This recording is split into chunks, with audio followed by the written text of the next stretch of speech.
Hi there. I've been meaning to comment on actually looking at Jonathan Pageau's talk from Consciousness and Conscience. I think it's probably 3 weeks ago now, or maybe a little more. So in my last video, I tried to piece together some notes I took during the talk, and his talk was titled Love and Attention, because I was so enthusiastic about it and I just wanted to get it out there. Now that I've watched it again, there's a lot more, obviously, I have to say, and there's some things, obviously, my notes didn't capture.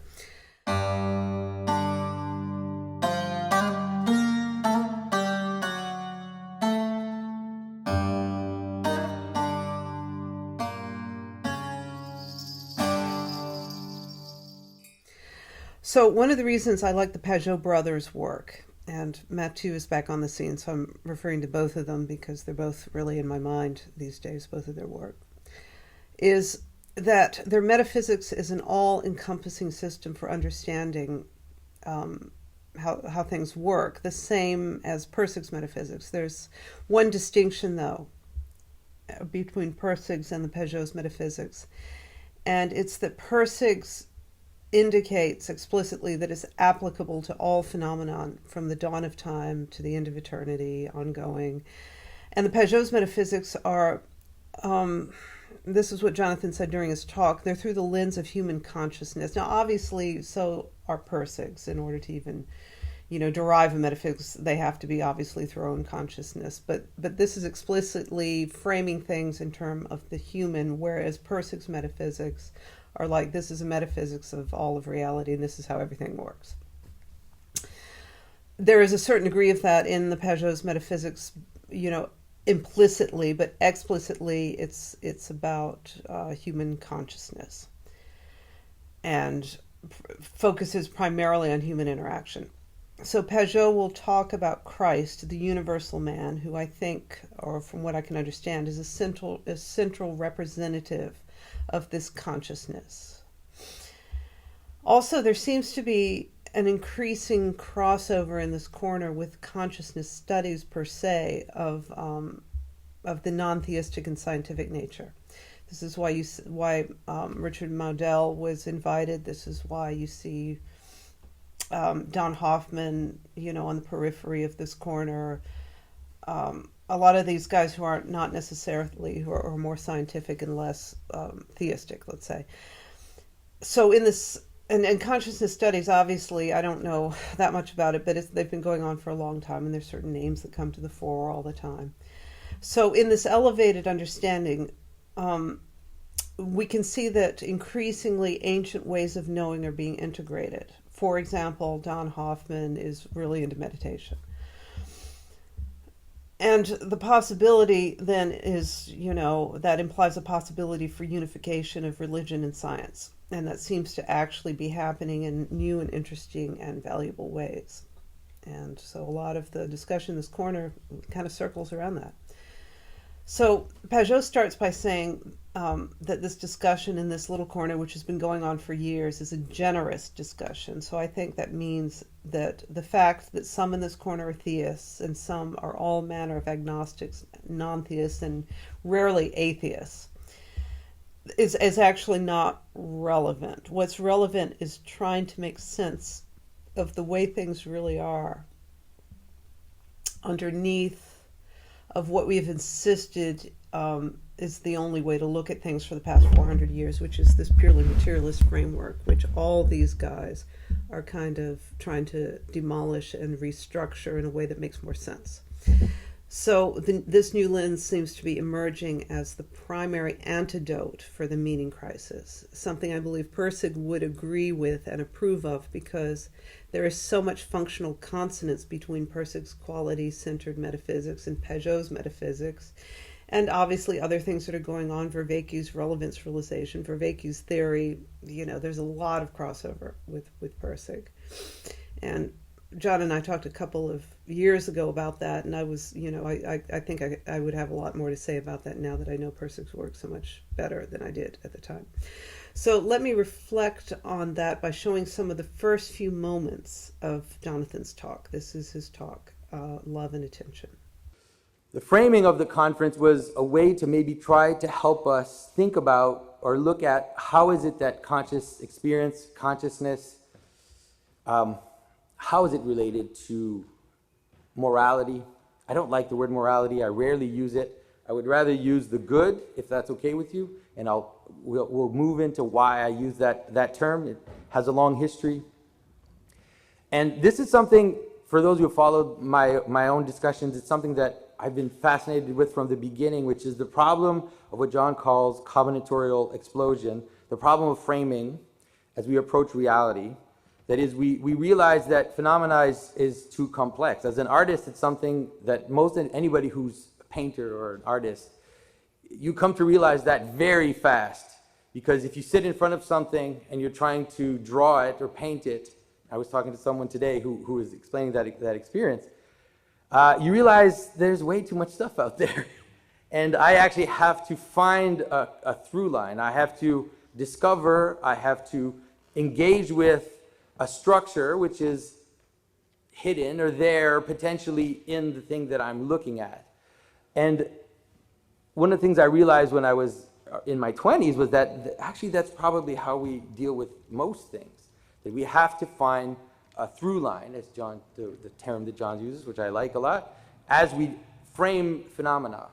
And what I think that if we understand it that way and we look at it that way, we're going to come to a manner of understanding how the good arises from that.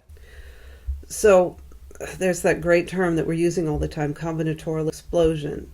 And so that term, along with relevance realization, along with the 4 Ps of knowing, agent arena, the salience landscape, this particular Vervaekeism has really risen to the top. That and relevance realization and the 4 Ps are the things that are really beginning to get integrated in our understanding in our language. So in good dialogos fashion, Jonathan Pageau has adopted some of these terms. This term in particular prompted him in a lot of ways to give this talk, I think, or at least that's what he seemed to say. And he's adopted this term to indicate the infinite multiplicity.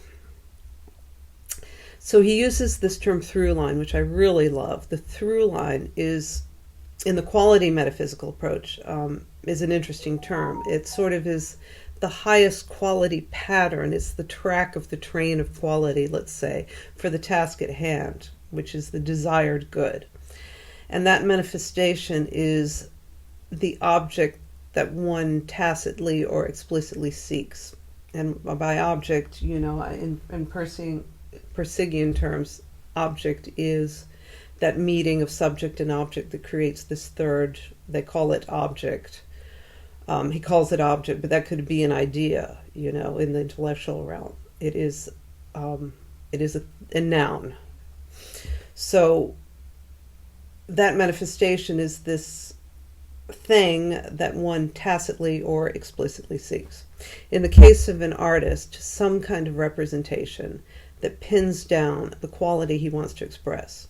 The analog of the quality he perceives guides the process of winnowing down all those possible ways of representing, and that is the through line. What you follow, what seems to be merging as you paint or draw or carve, and what you discard. That process of winnowing is how the through line manifests. But one of the things you realize is that when you engage with things in the world, you engage with them with a purpose. So, like, our categories are not just concrete categories that are completely arbitrary, but that they start in categories of engagement, right? So it's like a glass is a container, it's something that I drink from, and that's why I care about it, and that's why I care enough about it for me to have a category for it, or for me to engage with it in a manner that makes it hold together as a phenomena. Because what we realize is that phenomena is combinatorial explosive. There are many aspects to this. Like, we could say, what is it? The example that's always used is I could use this as a weapon. I could use it to prop up something. It has all kinds of possibilities in it. But I engage with it. As I engage with it, then it manifest itself to us as an identity. And that identity is almost, in some way, it's identical with its good. Care creates the category. When something comes to the fore as having quality, then a category emerges. And this is a little bit what I was trying to say in the last, when I was commenting on the first clip. That category, that object, that manifestation of the interaction, of the relationship. And Persic calls this an analog, one of the things he calls it. And in that category, this analog represents what the good that we cannot express comes into being. That good becomes analog, object, category. Care holds the phenomenon of the quality interaction together. And a static pattern is created to preserve that dynamic inspiration that we can't articulate, but becomes articulated in what emerges. So let's talk about the glass. Primitively, that would be that first beaker, or maybe they figured that a hollow piece of something or other could hold water. And later, we recognize the glass over and over again. Why is it, even in terms of science, why is it that some aspects of science get more funding, get more attention than others? It's because they're always couched in categories of care. You can't just do science objectively. You aren't going to spend all that money and time for something you don't care about. And this is the most basic example of how science is nested in value. And he talks about it exactly in that way. He couches it in two notions, which is love, the love and the good.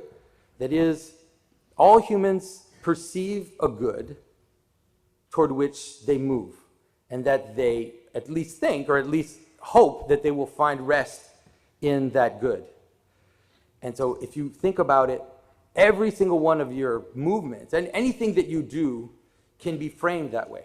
The he is Dante, who figures into this talk quite a bit. The word rest is interesting because it implies the migration of low to high value.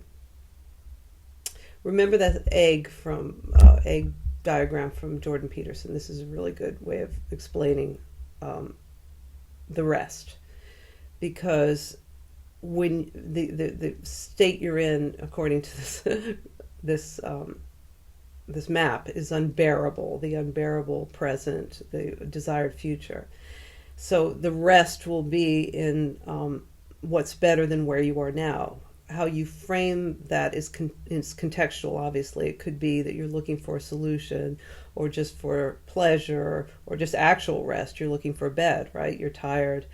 You just want to drive home and go to bed. So the rest would be the good that you are seeking, which is your own bed in your own house, say.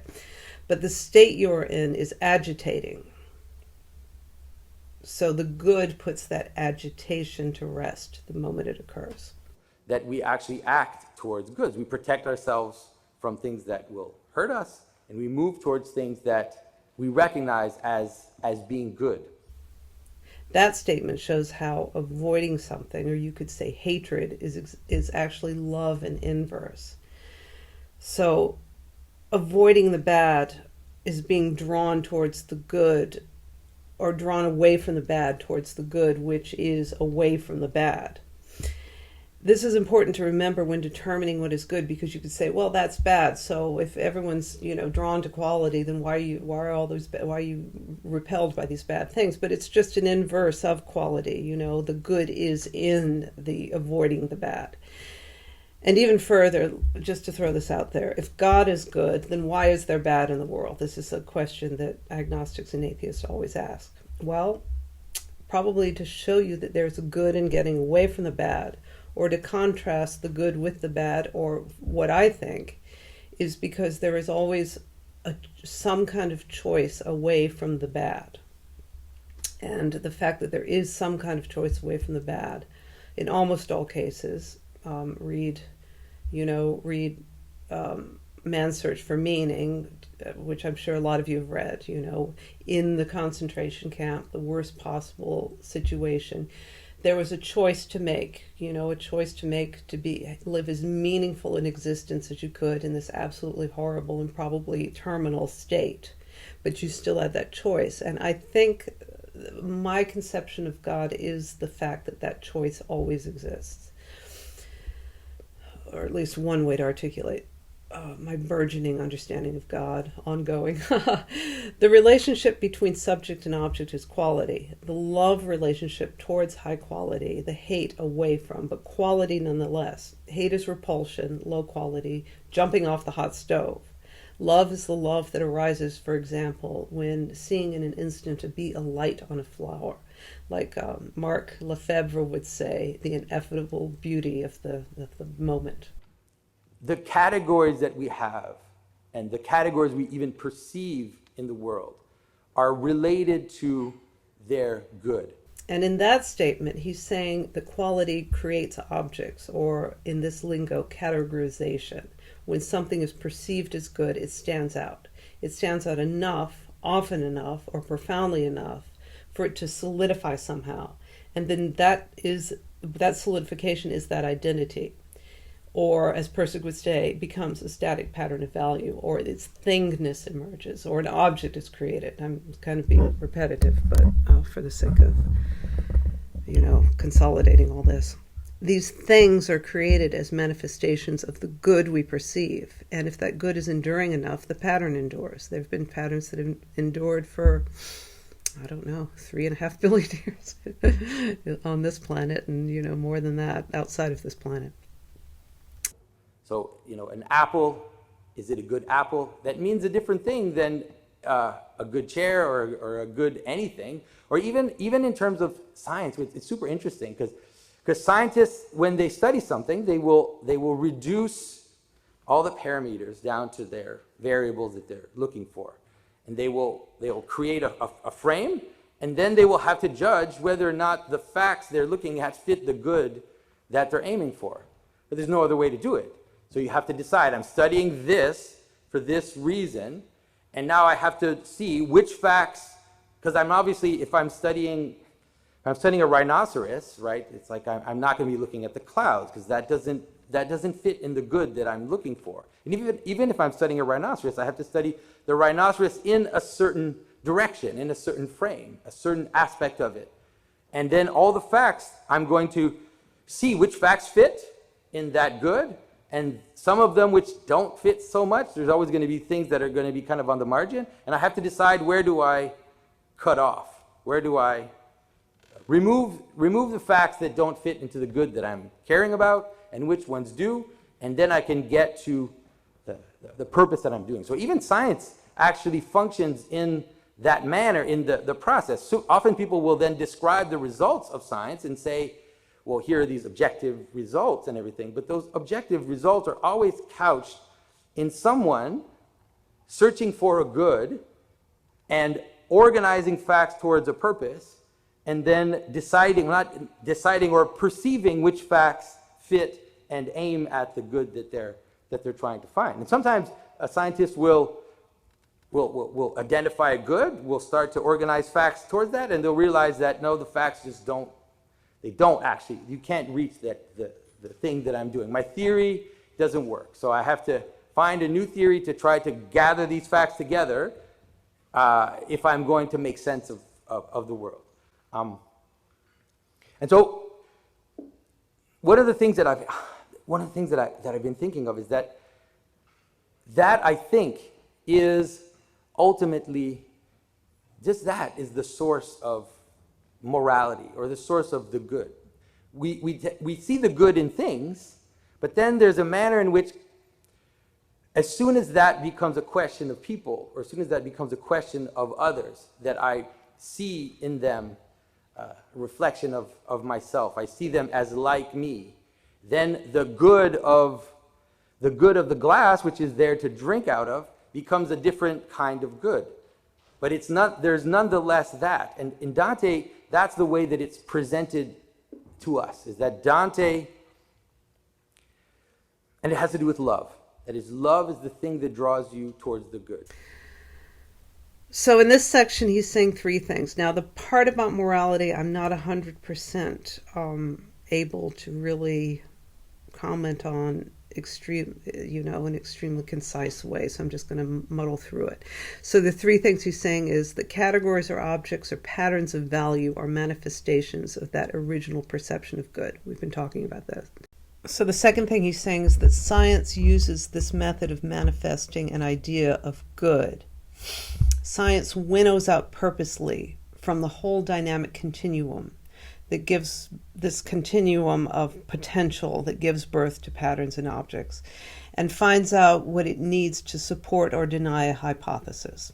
It's an intellectual understanding of this spontaneous process that's always at play, of loving the good works, and it's appropriated for preconceived purposes, the hypothesis in science. So the same process that we do when we do relevance realization is the same process scientists do. And number three, that how morality as we know it is mirrored in the scientific method. I think that's what he's saying. This is where I get a little confused. So in terms of morality, I think he's saying that the good we perceive in others follows the same yes, no, does it fit, does it not fit system, but on the social level. So the process of science is like the process of morality. And Pageau, of course, is talking about traditional morality, in which the social level morality, and that's the one of the big distinctions between Pageau and Pirsig, even though they're roughly saying the same thing, that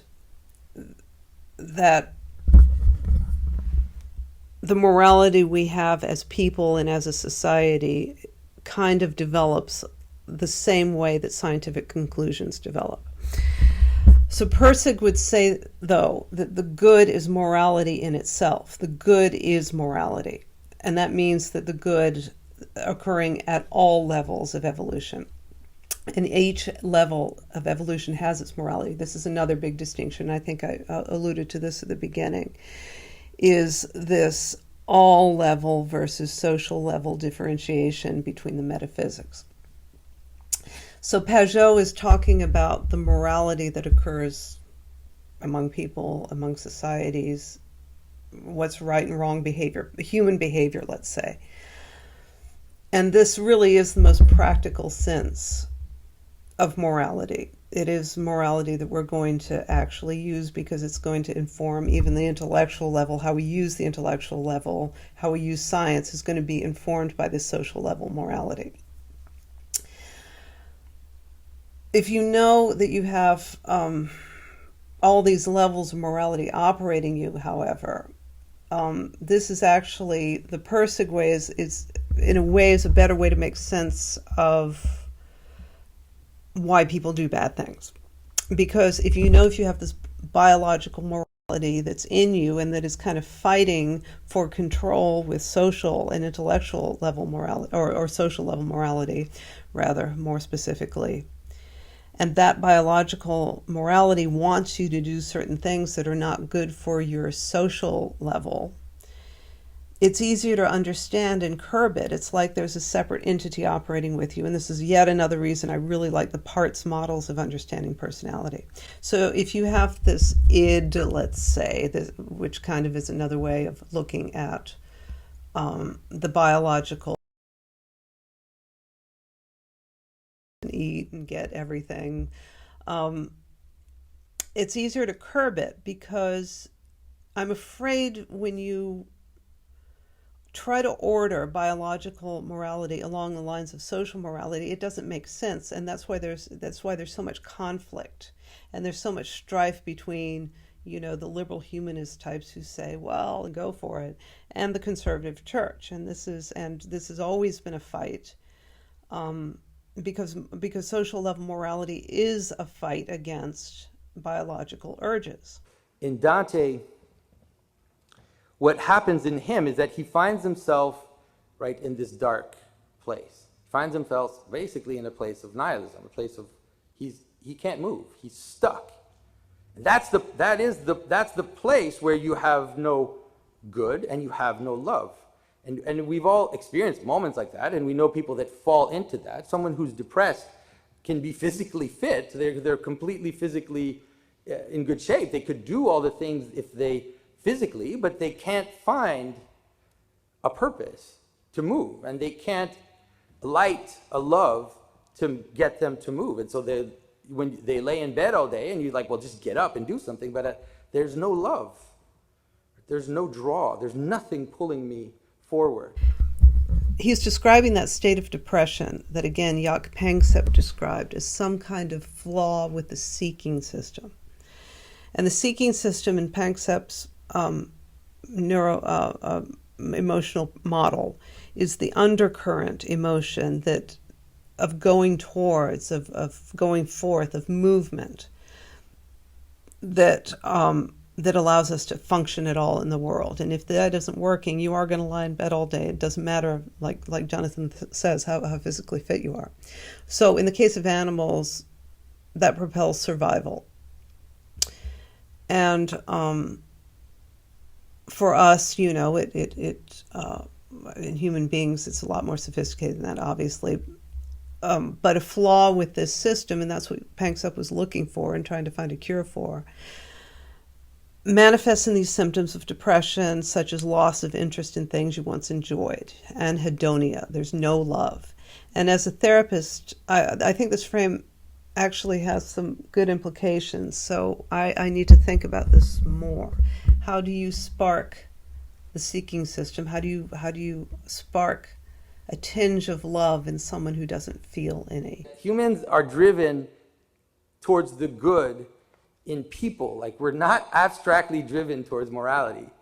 Very few people will act towards abstract moral principles, but people will be drawn into examples and people who reveal to you in their persons things that I want to imitate. Is it true that very few people act towards abstract moral principles? Jonathan says here that we are attracted to actual virtues in people, in the good that we want in us. We recognize it. I would like to be like that. I think in a normal situation that's probably the case. However, I think in this situation where so many people are living in the virtual world, where so many people have their moral battles and civil wars on Twitter,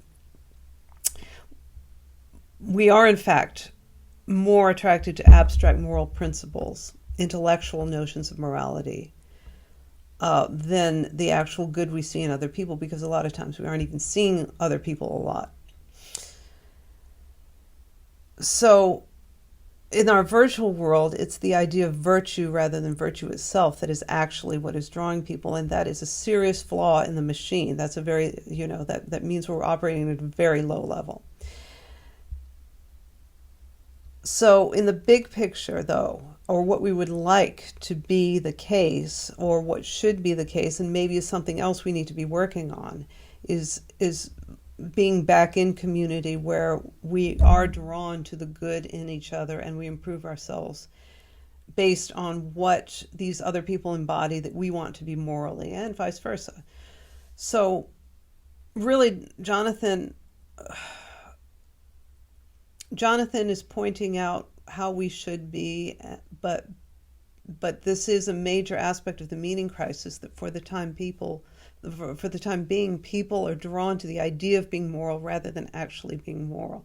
And this may even be like a serious, like one of the biggest variables undergirding the culture war and the meaning crisis. I don't know. Just before it enters into the love that moves the universe, the Trinity as the image of that love, that is this multiplicity and unity which coexist together. Right? The possibility of drawing the many into one, that's the problem of attention itself, and the problem of understanding how those coexist. They coexist in love. And it's not just an arbitrary thing, because it's the problem you face with the glass as well, because the glass is not one thing, right? The glass is a bunch of things, and it's a bunch of things that are a bunch of things. But nonetheless, for some reason, we are able to see that it's one. Like, what is going on? And I think the answer to that is love. Well, you don't like the word love because it's too sappy. Like, let's just use the word care. We could use the word Heidegger used. That's fine. That's what drives us into seeing unity in multiplicity, is love of the good that that one gives you, whatever that one is. Like, so I guess you could say care and love is the way we handle not just combinatorial explosion, but everything we ever do. I think that's the case. We are continually having to make sense out of an undifferentiated continuum of potential, and this is how it's done. We dwell, for example, on the quantum slip experiment. But could it be that it's just relevance realization in action, maybe at that at that micro level, which we can't really understand? It's too small. We're seeing the actual dynamic we're talking about of love playing out. You see the particle, like the machine registers the waves, but you see the particle, and that might be a mechanical demonstration of relevance realization. The implication of how the nature of uniting the many and the one is awesome and delightful. And the wave, I guess, is sort of like the one, right? I'm not sure. I'm just, thinking out loud on this section. A really good metaphysics scales to all phenomena. And that's why I love what Jonathan is doing, because even though this Christian implication of his metaphysics is about people in the world and behavior, that what we're talking about is human behavior, human interaction, people. But what Jonathan's talking about in his metaphysics really is something that can scale to everything. This is the nature of attention. It's framed within human experience, but anything beyond human experience is an abstraction. It can be no other way. And metaphysically, we see what's going on in the universe. We see how the universe functions. And maybe this metaphysics is about the end of what we can ever understand. I think that some of the Neoplatonist stuff we're looking at in this corner would indicate that. Some of the church fathers would indicate that too. The whole Neoplatonic notion about the God is not reachable, that can only be seen in his works on earth, in manifestation.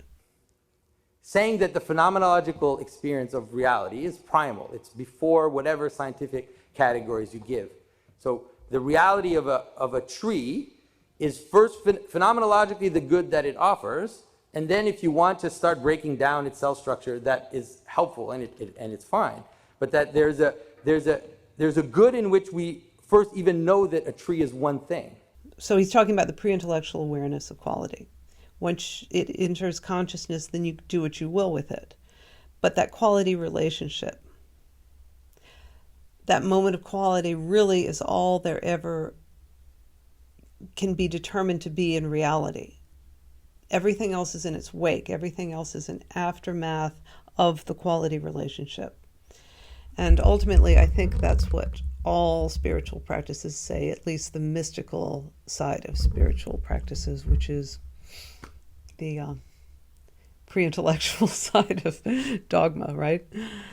So I'm not going to show any more clips because those are the clips that remind me of Persick's work the most. And then he goes into some other things which I would have to think about the consonants, but I'm going to summarize what I got out of the rest of the talk. So like I said, he talks about Dante a fair amount in this video and how Dante was trying to show that there is a commonality to all types of love that were designated in different languages, earlier languages. And that is all love, no matter what kind, how you want to designate it, is a drawing towards the care, the motor that makes you move. So he also describes how the good encountered in people layer up, and that collective or universal good is heaven. Collective good is heaven. Heaven is other people. Take that, Sartre. Distributed cognitions are entities in themselves, like the giant in Lila, the giant that represents New York City, or the value of gold. And they are the product of man, and like Jonathan says, are meant to be ruled over by man, not vice versa. So when the distributive cognition begins to serve itself, such as the military-industrial complex or the giant in New York City, It can eat you up, but if you play along, you're on the balcony of an expensive New York hotel having just spent 20 minutes with Robert Redford. It's a reference from the end of Lila, I forget which chapter. So these distributed cognitions, and I think obviously AI is the big one, is going to depend on, how we can come together and make these work for us rather than them controlling us, because they have a causal effect on us. So there's a lot of implications in that. And I think if you looked at AI as a distributed cognition, an entity, is it going to be a demon or an angel? We'll see. That's going to be up to us. And I'm sure so much talk is going to emerge in this corner over the specter of AI. And are we going to rule over it, or is it going to rule over us? The parasitic good, that was another interesting thing he said. Facebook is a good example of the parasitic good, meaning it captures our attention, our love, the greatest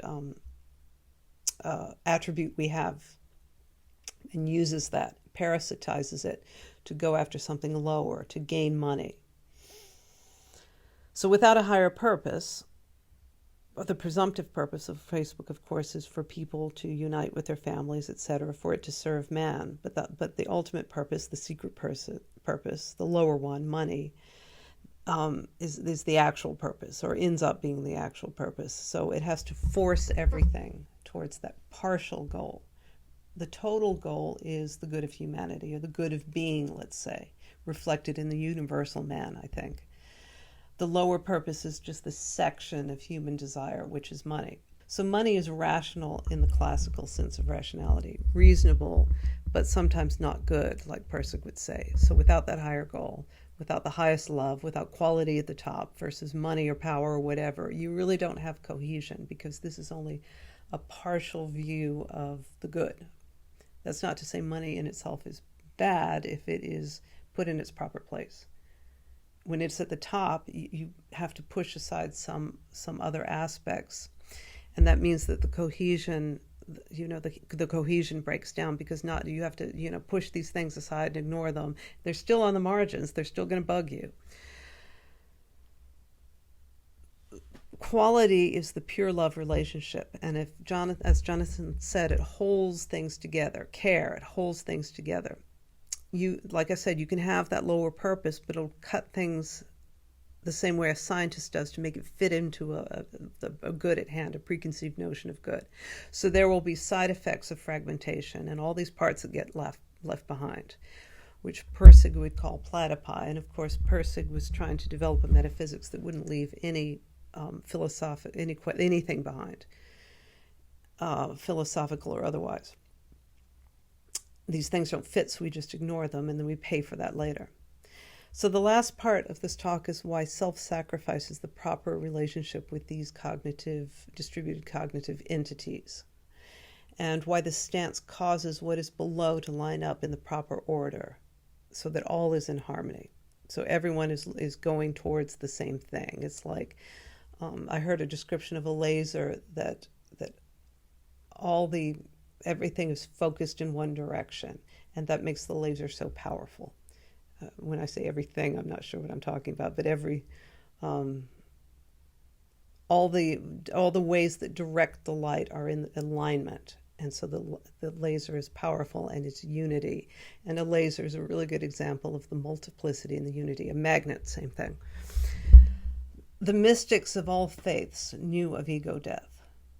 So why is ego death the right stance? How does self-sacrifice, the ultimate example being Christ on the cross, cause the world to exist properly? How is this act of self-sacrifice the cause of reality, according to St. Maximus?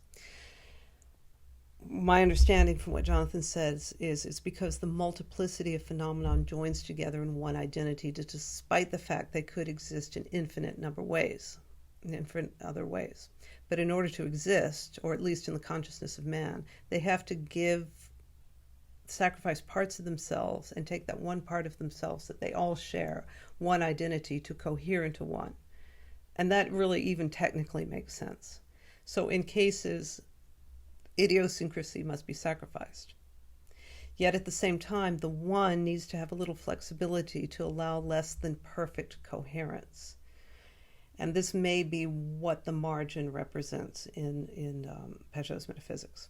So you get sort of a rough draft of the perfect form, let's say. And if you look at, you know, the perfect form and what we actually have, that was probably a good early way of representing this. So when Christ dies on the cross, this symbolizes the notion that if one takes sacrifice into himself introspectively, then outer sacrifices are no longer necessary. The pattern has revealed itself in its fullness, is what he was saying, what it was hinting at and alluding to for thousands of years. So more superficial forms of sacrifice are replaced by one that has a universal application.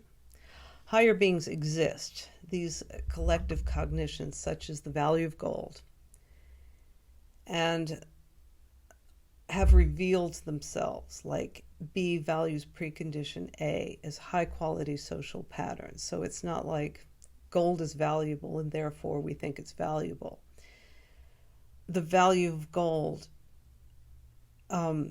joins with the potential value of gold joins with our agreement that gold is valuable, and in that B, you know, the potential value of gold values the precondition A that we're willing to see gold as valuable for whatever reasons. You know, there's a litany of them, and this is a high quality social pattern, this distributed cognition. And so these entities are social patterns. The giant is a social pattern. Now, like I said, this is my favorite live talk that Jonathan has given. I still am very much in love with some of his older videos, like literal meaning, literal versus, I keep forgetting what that is, symbolic versus literal meaning, and science is nested in religion, and the parable of the sower. But he's really moving into a direction that is interesting, and in a loving way that he's gotten from John and Paul. So this is a fantastic and sophisticated way that Jonathan is looking at things, and it's really coming together in the world at large, but in this corner particularly, because you notice the language he's using and the tip of the chisel he's giving to John Vervaeke is really obvious, and he's bringing it down to earth to both Christians and non-Christians the way Paul is able to do and what Paul is very good at. So these three guys are joining together to make something really formidable and well, let's just say a formidable antidote to the meaning crisis. So I hope it makes sense, and I will see you next time.